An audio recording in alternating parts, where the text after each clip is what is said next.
welcome back to Argos Anonymous. My name is Adam, and the lore pack we've all been waiting for, Babe the Blue Ox, the last of the Alpha Kickstarter lore packs that I has before me. We will continue the series once once more stuff comes in. If the price of Alpha of the Kickstarter boxes drops like dramatically, maybe I'll grab another one, or I'll split some with someone else, or we can get some first edition when that comes in July-ish. But until then, let's open Babe up, rub for good luck. Rub Babe for good luck. And see what we can find. We did already cover, of course, Babe the Blue Ox. That was Lore Packs episode 2, if I'm not mistaken. See if I can open this without shredding the whole thing. Oh, should I be wearing gloves? No, but it's cool. It doesn't matter. Different strokes for different folks.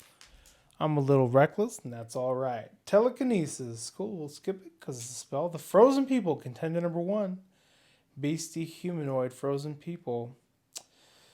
Okay, it has to do with age. I like that. The Frozen People are poor souls who froze themselves in time in order to avoid the ravages of growing older. Oh, like time capsule people? That's kind of interesting. Okay. Earthquake. I like it. Water gun. Wonderful, simple. Hide behind. Super creeptastic card in there. Look at that guy. He's watching you. Getting to know you. Hoop snake.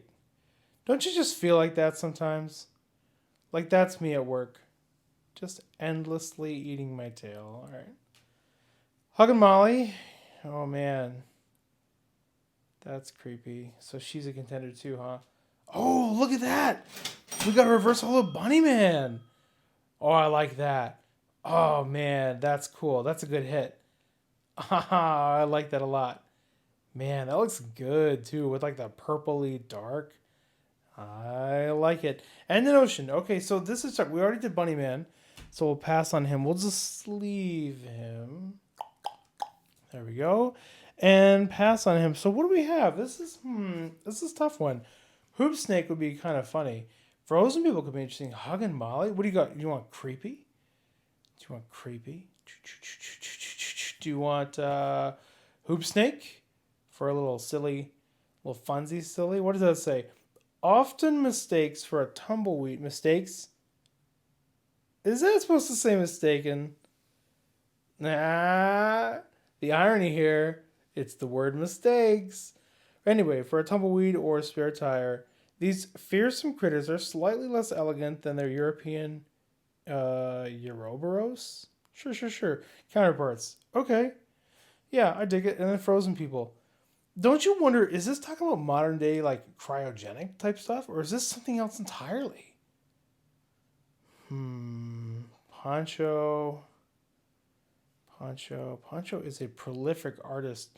Really good, too. I love the artists in this. I've really grown fond of it. Which is fun because if you watch my first MetaZoo video, I was like, it initially didn't grab me, and now I not only really enjoy it, I appreciate the effort that goes into it. You know, the style of art is its own style of art, and it takes talent, and that's awesome. That's really cool. I like they're doing it. Oh man, am I getting too creepy here? Let's do Huggin Molly. The legend of Huggin Molly springs from the great state of Alabama, specifically Abbeville, Alabama. Basically, if you grew up in Abbeville, Alabama, you grew up knowing the legend of Huggin Molly. It's been passed down through generations of families in that area. If your mom or dad didn't want you to be out after dark, they'd tell you that Huggin Molly would get you. And you believed it. Though, as with all cryptids, there are different versions of the Huggin Molly story. One commonly reported rendition states that within and around Abbeville, a phantom woman would appear to children, but only at night, and would approach them relentlessly with her dark dress sweeping behind her. Eventually, she would catch the child, grab them, hug them tight, and then scream into their ear. Although a terrifying ordeal, Huggin Molly apparently never harmed the children. Local experts claim that Molly was the ghost of a woman who had lost an infant and then lost her own life while still deeply mourning the loss of her child. Her phantom now endlessly looks for her child, wandering the streets of Abbeville after dark. When she catches a child, she hugs them first, thinking it to be her long-awaited reunion, but then, upon realizing the child is not her own, she screams in frustration and grief before vanishing back into the night. And she does this endlessly, forever, I suppose.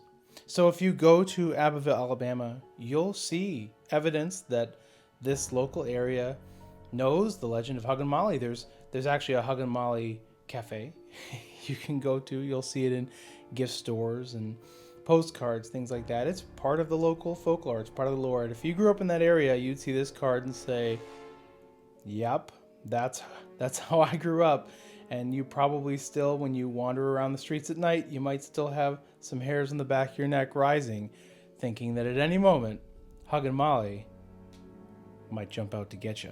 And that's all I've got. Thanks for stopping by to another episode of MetaZoo Lore Packs with Argos Anonymous. Have a great day. Argos out.